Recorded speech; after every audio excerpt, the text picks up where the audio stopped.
Kadapa steel factory అసలు ఒక కలలాగా మిగిలిపోయింది. విభజన హామీ అయినప్పటికీ చంద్రబాబు గారు ముఖ్యమంత్రిగా 5 సంవత్సరాలు ఉన్నారు కానీ 5 సంవత్సరాలలో ఆయన పర్సూ చేయలేదు. ఇప్పుడు జగనన్న గారు ముఖ్యమంత్రిగా ఉన్నారు, ఈయన గాలికి వదిలేశారు. చంద్రబాబు గారు మళ్ళీ శంకుస్థాపన చేశాడు 18,000 కోట్లతో అని.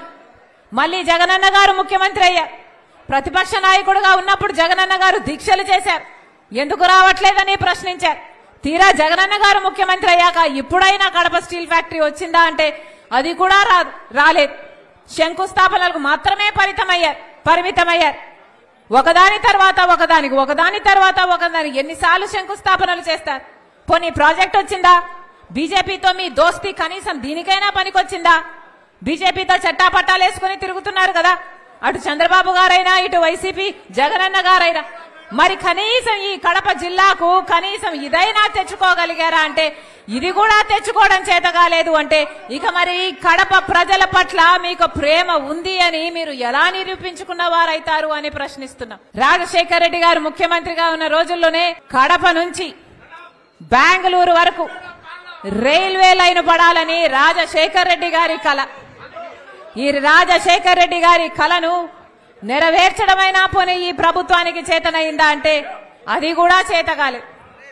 రాజశేఖర రెడ్డి గారు ఉన్నప్పుడే దీనికి పర్మిషన్లు తెచ్చి కేంద్ర ప్రభుత్వంలో మాట్లాడి ఈ ప్రాజెక్టు శాంక్షన్ చేపించి మొదలు పెట్టించి రాజశేఖర రెడ్డి గారు ఉన్నప్పుడు 25 కిలోమీటర్ల రైల్వే లైన్ కూడా పడింది. కానీ ఆ తర్వాత మళ్ళీ 1 కిలోమీటర్ పడితే ఒట్టు. ఆ తర్వాత విభజన హామీ అన్నారు, నెరవేరుస్తాము అన్నారు. ఆ తర్వాత బీజేపీ పార్టీ అధికారంలోకి వచ్చింది. బీజేపీ పార్టీ చేసిందా అంటే బీజేపీ పార్టీ చేయలేదు. చంద్రబాబు గారు బీజేపీతో దోస్తీ పెట్టుకున్నాడు, పోనీ ఆయన చేశాడా అంటే ఆయన చేయలేదు. ఆఖరికి జగనన్న గారు చేస్తాడా అనుకుంటే అసలు మాకు ఈ ప్రాజెక్టే అవసరం లేదు, బెంగళూరు టు కడప అసలు రైల్వే లైనే అవసరం లేదు అని ఈయన లేఖ రాసి ఒక చిన్న రైల్వే లైన్ అడిగాడు. అంటే మరి ఇక్కడ ఈ వ్యవసాయమైనా ఈ కార్గోకైనా మార్కెటింగ్ కైనా ఎంత పనికొచ్చేది ఆ రైల్వే లైన్? అంటే ఒక పెద్ద ప్రాజెక్టును ఇచ్చేసి ఒక చిన్న ప్రాజెక్టును కావాలని అడిగితే ఆ చిన్న ప్రాజెక్టు కూడా అసలు ఇంతవరకు శాంక్షన్ కాలేదు, ఇంతవరకు జరిపించుకుంది లేదు. ఇది ఎలా ఉంది అంటే మట్టి బిందెను తీసుకొని బంగారు బిందెనిచ్చినట్టుంది. ఇది కాదా చేసింది జగనన్న గారు బీజేపీతో దోస్తీ పెట్టుకున్నారు. బీజేపీతో మీకున్న దోస్తీని మీకున్న పలుకుబడిని ఉపయోగించి మరి రైల్వే లైన్ ఎందుకు రాలేదో కడప ప్రజలకు జగనన్న గారు సమాధానం చెప్పాల్సిన అవసరం ఉంది. పోనీ స్టీల్ ఫ్యాక్టరీ రాలేదు, రైల్వే లైను రాలేదు, పోనీ ఇక ఏ రకంగానైనా మీరు మేలు చేశారా అంటే ఒక్క రకంగా కూడా మీరు మేలు చేయలేకపోయారు.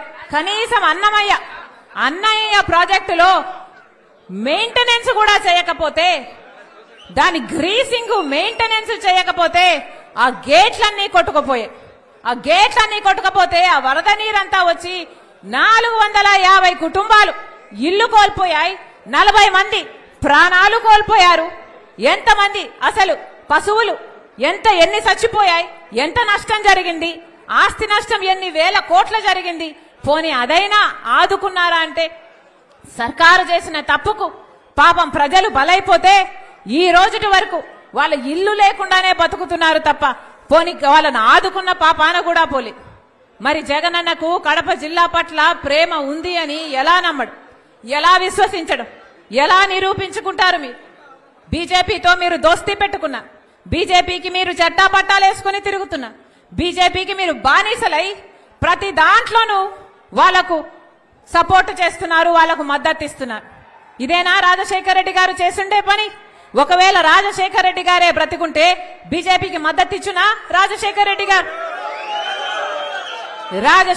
గారే బ్రతికుంటే బీజేపీ వల్ల ఏదైనా సాధ్యం అయి ఉండేది అని రాజశేఖర రెడ్డి గారి నమ్మేవారా? రాజశేఖర రెడ్డి గారు మద్దతు ఇచ్చేవారు.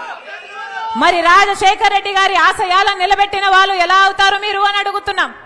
రాజశేఖర రెడ్డి గారు బీజేపీ పార్టీని ఎన్నిసార్లు వ్యతిరేకించలేదు.